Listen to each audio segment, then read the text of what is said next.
안녕하세요. 내가 야곱입니다. 오늘 10번째 시간입니다. 오늘 제 10가의 주제는 나그네 길입니다. 내가 야곱입니다. 이 모든 강의를 마무리하면서 마지막 주제로 정말로 좋은 주제라고 생각이 되는데요. 창세기 35장은요. 야곱의 생의 마지막 사건을 압축적으로 보여주면서 마무리합니다. 물론 야곱은 창세기 50장까지 마지막 요셉과 그 아들들을 축복하는 데까지 그 장면이 나오지만 야곱을 주인공으로 한 이야기는 바로 이 창세기 35장, 36장을 통해서 끝나게 됩니다. 그래서 우리는 우리 삶이 이 야곱을 통해서 나그네 인생이고요. 사명이 있는 나그네 길임을 성경에서는 이야기해주고 있다는 거예요. 그래서 이 야곱의 삶을 표현해주고 있는 중요한 단어가 바로 길입니다. 오늘 창세기 35장 16절에도 그들이 베델에서 길을 떠나 에브랄에 이르기까지 얼마간 거리를 둔 곳에서 이렇게 기록이 되어 있고요. 창세기 35장 21절에도 이스라엘이 다시 길을 떠나. 그래서 이 길을 떠났다라는 이 말씀을 이 가운데 기록한 데는 분명한 의미가 있다는 거죠. 그래서 우리가 야곱이 창세기 47장에요. 다시 요셉과 상봉하고 바로왕 앞에서 자신의 인생을 수레하면서 나그네 길의 세월이라고 말하고 있습니다. 그래서 창세기 47장 9절에요. 야곱이 바로에게 아뢰되 내 나그네 길의 세월이 130년이니이다. 내 나이가 얼마 못되니 우리 조상의 나그네 길의 연조에 미치지 못하나 험악한 세월을 보내었나이다 하고. 그래서 우리가 이 야곱의 나그네 길의 여정을요. 세 가지로 나누어서 살펴볼 수가 있어요. 그래서 그 세 가지가 첫 번째는 바로 하나님과의 만남, 베들레의 여정이고요. 두 번째는 자신과의 만남, 죽음으로의 여정입니다. 그리고 마지막 세 번째는 이웃과의 만남, 바로 용서와 화해의 여정이다.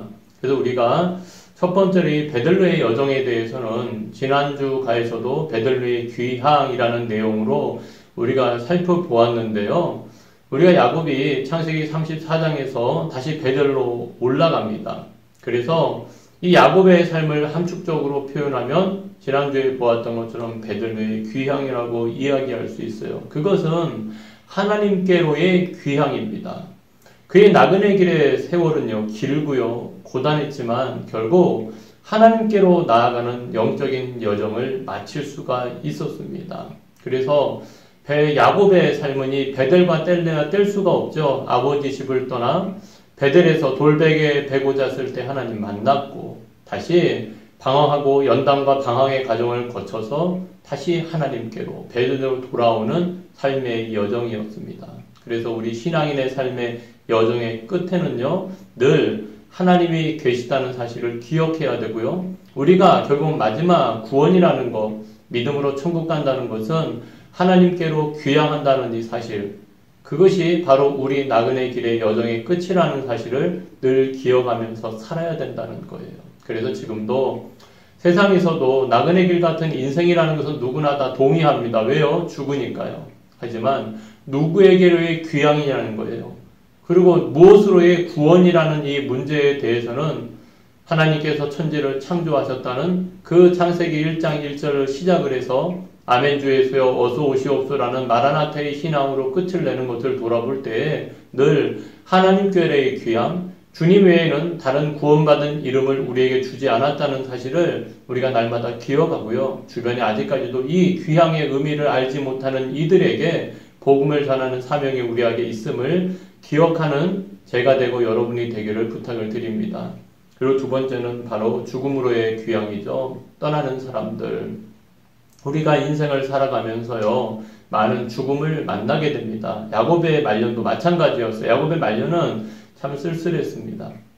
베델에서 하나님을 뵙고 영적으로 회복이 되었는데요. 그 놀라운 이제 회복 후에 모든 것이 다 잘 되었다라고 기록되어는 좋지만 이 유모 두보라가 죽고 라헬이 죽고 이삭이 죽습니다. 그리고 더 나아가서는요, 맏아들 루벤이 자신의 아내 비라와 동침하는 사건이 발생하죠. 베델로 귀향했는데, 하나님께로 귀향했는데, 어떻게 이러한 일들이 일어날 수 있습니까? 이게 인생이라는 거예요. 그래서 우리가 오늘도 여기서 주목해야 할 일은요, 예수 믿는다고 해서 고난이 없고 환난이 없다는 것이 아니죠. 이 고난과 환난 가운데 우리가 어떠한 신앙적인 태도를 가지고 그것을 마주 대하나의 문제입니다. 오늘 성경에서 주목할 내용은요, 야곱은 이러한 일들을 당했을 때 굉장히 담담하게 이 모든 것을 이겨냅니다. 그리고 성경도 야곱을 야곱이라 부르지 않고 이스라엘이라 부르고 있다는 사실을 돌아봐야 되죠. 야곱은 움켜진 자라는 뜻이죠. 야곱은 평생 움켜잡는 자의 삶을 살았습니다. 하지만 그런 그일지라도요, 이 죽음과 이 문제를 통해서 자신이 아무것도 할 수 없는 연약한 자임을 알게 된다는 거죠. 그래서요, 스카펫이라는 사람의 표현을 빌려 말하면요, 죽음보다 더 많이 배울 수 있게 해주는 것은 아무것도 없다. 죽음이란 의미를 빼앗아가는 것이 아니라 의미를 주는 것이기 때문이다. 그러니까 야곱은요, 이 죽음을 통해서 삶의 진실을 깨닫게 된 겁니다. 움켜쥘 수 없는 것이 있다는 것, 자신도 죽는다는 것, 인생은 왔다가 다시 가는 순례자라는 것을 이 죽음의 의미를 통해서 야곱은 깨닫게 된다는 거죠. 그래서 야곱은 말년에 움켜진 손이 아니라 펼친 손으로요, 하나님이 거저 주시는 선물을 받아들이는 것이 인생임을 낙인의 길 세월을 통해서 배우게 된 것이죠. 우리도 다 그렇지 않습니까? 움켜쥐는 거, 복을 받는 거, 거기에 우리의 삶의 목적과 삶의 투쟁과 삶의 방향을 정하고 살지만 결국은 움켜쥐었던 것을 다 놓아야 되는 것을 배우는 것이 바로 인생입니다. 그래서 우리가 내가 통제하는 삶에서 통제받는 삶으로 이 죽음 앞에서 속수무책인 자신을 통해서요, 이 야곱은 자신을 깨닫게 되고 자신을 돌아보게 되고 하나님께 나아가게 된다는 거죠. 이것이 죽음의 의미를 받아들이고 나그네 길 세월을 통해서 그 인생의 의미를 깨닫는 자의 유익이라는 거예요. 그리고 우리가 세 번째는요, 바로 이웃과의 만남, 관계의 문제죠. 창세기 36장 1절에 에서 곧 에돔의 족보는 이러하니라. 참 여러분 의문이지 않습니까? 왜 야곱의 생애 말년에 다시 에서의 족보가, 에돔의 족보가 등장할까요? 우리가 성경을 읽다 보면 대충 훑고 지나가는 대표적인 부분이 바로 여러분 족보입니다. 하지만 여기서 우리가 주목해야 되는 부분은 야곱의 이야기의 마지막에 에서의 족보를 둔 하나님의 뜻이에요. 역사적으로 이스라엘과 에돔 족속은 가깝고도 먼 나라였어요. 아브라함의 두 아들인 이스마엘과 이삭은 분명히 어머니가 다르잖아요. 하지만 야곱과 에서는 같은 배에서 태어난 쌍둥이 형제입니다. 그런데 나중에 역사적으로 볼 때 출애굽에서 가나안 땅으로 이스라엘 백성들이 들어갈 때도 이 에돔 족속은 길을 열어주지 않았고요. 남유다가 멸망할 때도 바벨론의 편에 섰던 곳이 에돔 족속이죠. 하지만 우리는 여기서요, 분명히 깨달아야 될 거 있어요. 하나님이 이 에서의 족보를 그 성경에 기록한 데는 먼저는 에서의 변화된 모습을 하나님이 인정했다는 거죠. 야곱을 용서하고 하야하는 그 모습을 인정했다는 거예요. 그리고 이 에서에게도 하나님의 은혜가 배제되지 않았다는 것을 보여주고 있는 겁니다. 마치 우리에게 이방인인 우리에게도 하나님의 은혜의 선물을 주셨던 것처럼 에서에게도 하나님의 은혜를 배제하지 않았다는 겁니다. 그래서 신명기 2장 4절에도요, 하나님이 기록하기를 이스라엘 백성들이 그 땅을 지날 때에 바로 그들이 너희들을 두려워할 때니 너희는 스스로 깊이 삼가고 그들과 다투지 말라. 그들의 땅을 한 발자국도 너희에게 주지 아니하리니 이는 내가 세일산을 에서에게 기업으로 주었습니다. 그 뒤에 모압 족속도 나오고 아몬 족속도 나오는데 그들에게도 하나님이 은혜로 기업을 주셨다는 거예요. 배제하지 않았다. 그래서 우리가 여기서 깨달을 수 있는 것은 단순히 그런 그들의 것을 인정하라 하나님이 그렇게만 말했냐는 거예요. 그게 아니라 엄밀히 보면은 에돔 족속과 나중에 모압 아몬 족속도 하나님의 구원의 반열 안에 들어가지 못했잖아요. 그럼에도 불구하고 하나님께서는 이 나그네 길 인생길에서 이 나그네 길에서 불편한 이웃과의 관계가 얼마나 중요한지를 보여주고 있는 거예요. 우리 인생이 원수와의 관계에 의해서 좌우된다는 겁니다. 그 말은요, 나그네 길의 세월은 사람을 사랑하는 것. 이 분이엘의 신앙, 하나님의 얼굴을 보았던 그 신앙을 가지고 십자가의 사랑으로 관계를 맺는 여정이라는 거예요. 비록 상대방은 용서하지 않고 상대방은 화해하지 않더라도 나는 신앙인으로서 용서와 화해의 신앙 정신을 가지고서 살아가야 된다는 겁니다. 우리는 끊임없이 갈등하고 용서하는 삶을 살아가야 됩니다. 그게 현실이죠. 하지만 때로는요, 그때 그 사람은 용서가 되었는데 지금 이 사람은 용서가 안 되는 삶을 살 수도 있다는 거. 여전히 이 용서받지 못하고 용서하지 못하는 삶을 살아갈 때가 많이 있다는 겁니다. 이게 쉽지 않다는 거예요. 그래서 우리의 삶의 성화의 과정이 필요합니다. 그래서 기도의 삶이 요구되는 거예요. 예수님께서 우리에게 주기도문을 가르쳐 주신 이유도 여기에 있는 겁니다. 우리는 항상 용서받고 용서하지 않으면 안 되는 연약한 존재이기 때문에 그러는 거예요. 왜요? 죄인이니까요. 그래서요, 예서의 족보가 야곱 이야기의 맨 마지막에 배치된 이유를 우리는 늘 기억해야 합니다. 우리의 인생에서도 예서와 같은 원수는 언제든지 만날 수 있다는 사실입니다. 그리고요, 원수의 얼굴에서 하나님의 얼굴을 만나지 않고서는 하나님께 이를 길이 없고요. 내 인생도 내 신앙도 성숙해질 수 없다는 사실을 기억해야 된다는 거죠.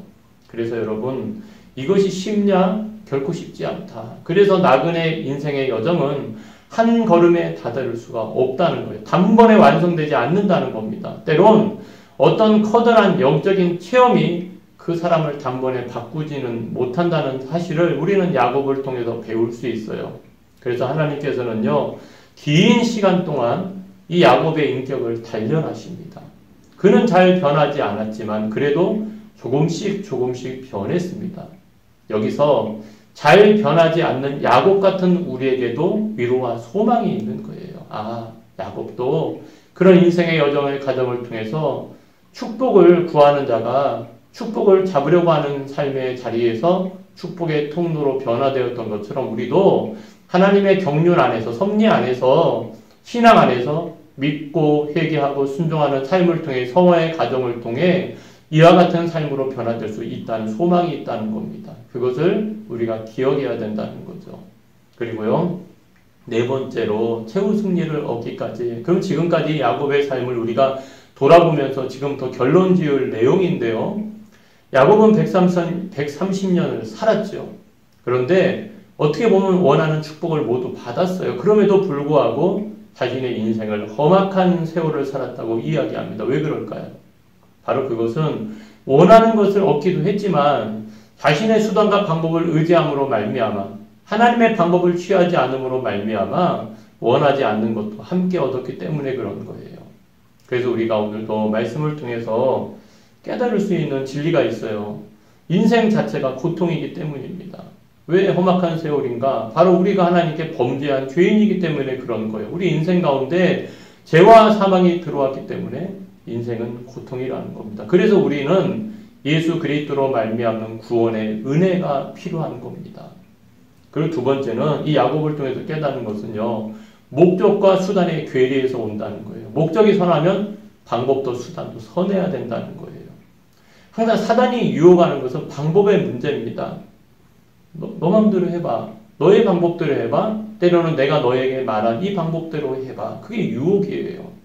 예수님도 십자가에 못 박혔을 때 십자가에서 내려오라고 조롱했던 그들. 하지만 하나님의 뜻은 하나님의 방법에 의해서 이루어져야 돼요. 그래서 예수님은 철저히 하나님의 방법, 그 십자가에 못 박혀 죽기까지 순종하셨다는 거죠. 하지만 마귀 사단은 자꾸만 우리 방법대로 해봐, 우리 수단대로 해봐 하면서 우리를 유혹하고 미혹한다는 거예요. 그래서 항상 우리는 목적과 수단이, 목적과 이 목적을 이루는 방법이 서로 괴리가 없도록, 서로 부딪히지 않도록 늘 점검해 봐야 된다는 거죠. 그리고 세 번째 야곱을 통해서 깨닫는 것은 이중적인 욕망이죠. 너무나 당연해요. 우리는 육신을 입고 있기 때문에 우리 안에 이 영과 신앙인은 육의 이 대립하는 싸움을 싸웁니다. 갈라디아서에 있는 것처럼 성령의 소욕과 육체의 소욕은 서로 거스르게 되어 있어요. 그래서 우리는 기도해야 돼요. 그리고 그렇게라도 기도하게 되니까 감사해야 됩니다. 그게 신앙인이에요. 그런 갈등이 없는 자가 신앙인이 아니라 그런 갈등의 문제를 통해서 기도하고 나아가는 것이 신앙인이라는 거예요. 그래서 우리가 오늘도 다섯 번째로 이 야곱의 말년에 엇갈린 손, 잘 아시는 것처럼 요셉의 두 아들인 에브라임과 므낫세의 축복 장면을 보게 됩니다. 어떻게 보면 야곱 스스로도 자신의 삶을 돌아볼 수 있는 계기가 되었을 거예요. 그랬을 때 여기서 우리가 깨닫는 것은 우리 인생에 결정된 것은 없다. 이 말의 의미는 뭐냐면 장자라고 해서 축복받는 거 아니라는 거죠. 그러니까 우리에게 주어진 것이 결단코 당연한 거 아니다. 구원이 혈통으로 되는 것도 아니다. 그럼 구원은 뭐냐? 하나님의 선택과 은혜로 이루어진다는 겁니다. 그러니까 이스라엘을 대신해서 이방인의 교회를 세우시고 그것을 통하여 복음을 전파하게 하셨던 것처럼 하나님은 항상 사람이 생각하는 방법을 떠나서 도리어 하나님은 다른 방법으로 역사하시는 하나님이라는 거예요. 그래서 우리가 이 엇갈린 손을 통해서 모든 것이 하나님의 은혜다. 은혜라는 건요, 거저 얻었다고 생각하면 감사하는, 거저 얻은 거죠. 값없이, 나의 공로 없이. 하지만 나의 노력이나 힘으로 얻었다고 하면 뭐가 사라져요? 감사가 사라지죠. 내가 했으니까, 내가 받으러 가니까. 그게 교만이에요. 그러니까 우리가 예서도 보지만, 므낫세도 보지만, 장자라고 해서 당연한 것이냐? 별단코 그렇지 않다라는 것을 보여주고 있는 거예요. 그래서 우리가 창세기 48장 19절에도 야곱이 요셉에게 말하죠. 그의 아버지가 허락하지 아니하며 요셉이 아버지 손이 잘못됐어요. 므낫세한테 오른손을 올리셔야죠 하니까 이렇게 말하죠. 아들아 나도 안다. 내 아들아 나도 안다. 그럼 뭘 안다는 거예요? 손이 엇갈린다는 걸 안다는 거지만 거기에는 더 깊은 의미가 있어요. 야곱은 은혜가 아닌 것이 없다는 것을, 바로 내가 은혜의 증거고 내가 은혜의 증인이 되어야 한다는 것을 야곱은 깨달았다는 거예요.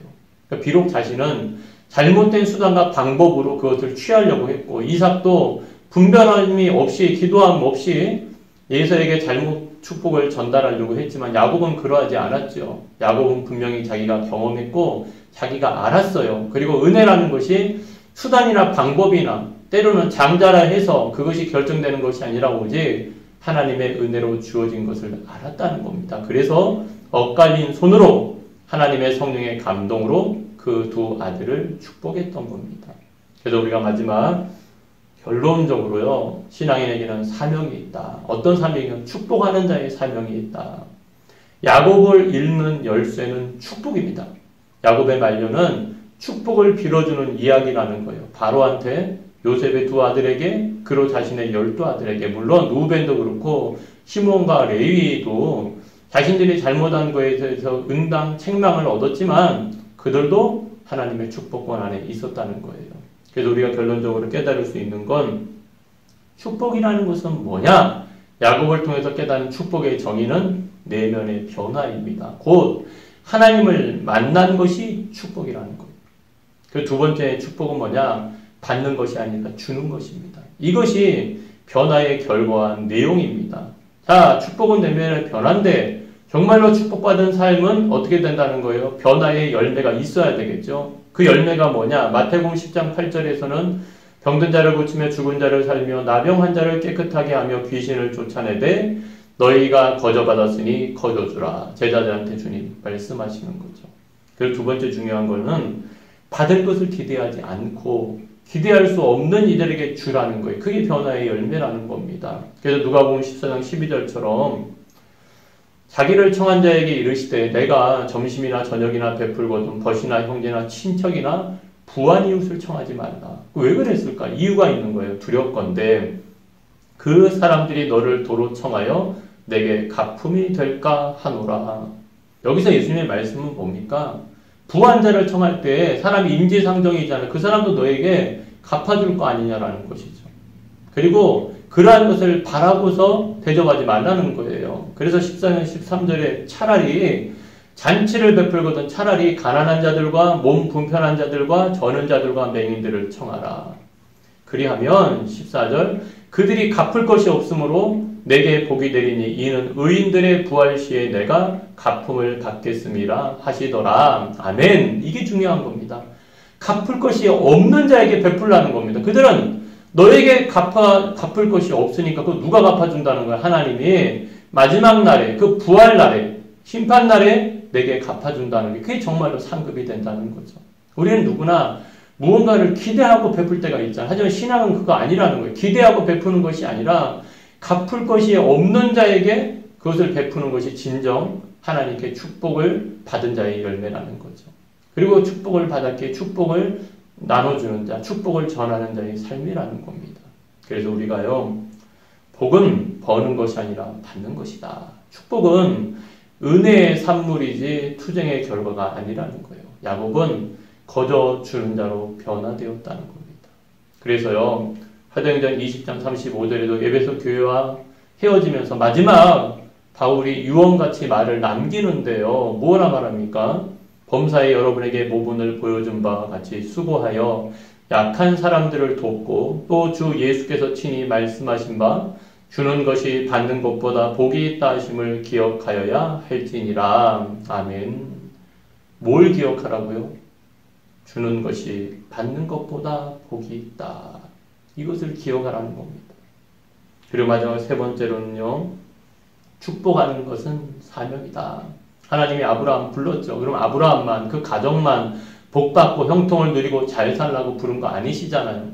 하나님의 축복은 결코 배타적이지 않습니다. 하나님은 복의 근원이 되라고, 복의 통로가 되라고 아브라함을 불렀죠. 야곱은요, 자신의 말년에서야 축복하는 자가 되어서 하나님의 부르심에 응답했다는 겁니다. 그래서 우리가 네 번째 깨닫는 것이 뭡니까?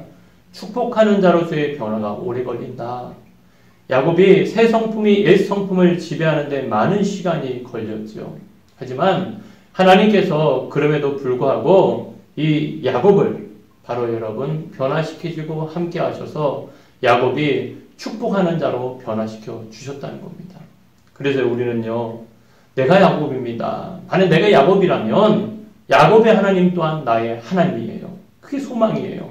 변하지 않는 야곱을 내팽개치지 않고 기다리시고요, 사랑의 수고를 아끼지 않는 하나님으로 인해 우리는 축복받는 야곱이 되는 것입니다. 여러분, 내가 야곱 같은 인간이기에 야곱의 하나님이 야곱 같은 나에게 단 하나의 희망이 되는 겁니다. 할렐루야. 여기에 우리의 여러분 소망이 있는 거예요. 내가 야곱이기에 야곱의 하나님이 나의 하나님이 되고, 내가 야곱 같기에 야곱 같은 나에게 하나님만이 나의 단 하나의 희망이 되는 겁니다. 그래서 시편 146편 5절 말씀으로 우리가 마무리 짓겠습니다. 야곱의 하나님을 자기의 도움으로 삼으며 여호와 자기 하나님에게 자기의 소망을 두는 자는 복이 있도다. 아멘. 여러분, 우리의 인생길 정말로 우리는 무엇을 의지하고 살아가겠습니까? 바로 야곱의 하나님. 야곱 같은 나를 내팽개치지 아니하시고 변화시키시고 축복하는 자로서 통로로, 축복의 통로로 우리를 사용하시려는 그 하나님의 은혜가 오늘 저를 이 자리에 서게 하고 오늘 우리의 신앙의 걸음을 걷게 한다는 것을 기억하시면서요, 날마다 내가 야곱입니다. 연약하면 주님 앞에 기도하고 회개하고요, 하나님이 원하시는 그 축복해주는 자의 삶으로 살아가는 저와 여러분이 되기를 주님의 이름으로 축원합니다. 그래서 마지막 묵상 나눔합니다. 나는 진정 축복을 받은 자의 삶을 살아가고 있습니까? 정말로 축복의 통로로 살아가고 있는지 우리가 한번 돌아보고 묵상해 보았으면 좋겠습니다. 그리고 두 번째는요, 야곱을 통해서 알게 되는 축복의 비밀은 무엇인가요? 정말로 이 축복이라는 것이 뭔가, 뭐가 정말로 축복받은 자인가? 그 다시 한번 이 야곱을 통해서 보고요, 우리의 삶의 자리에서 정말로 하나님께 축복받은 자의 그 삶을 살아가시기를 주님의 이름으로 축원합니다. 이번 학기 동안요, 함께 성경 공부를 할 수 있어서 너무나 감사했고요.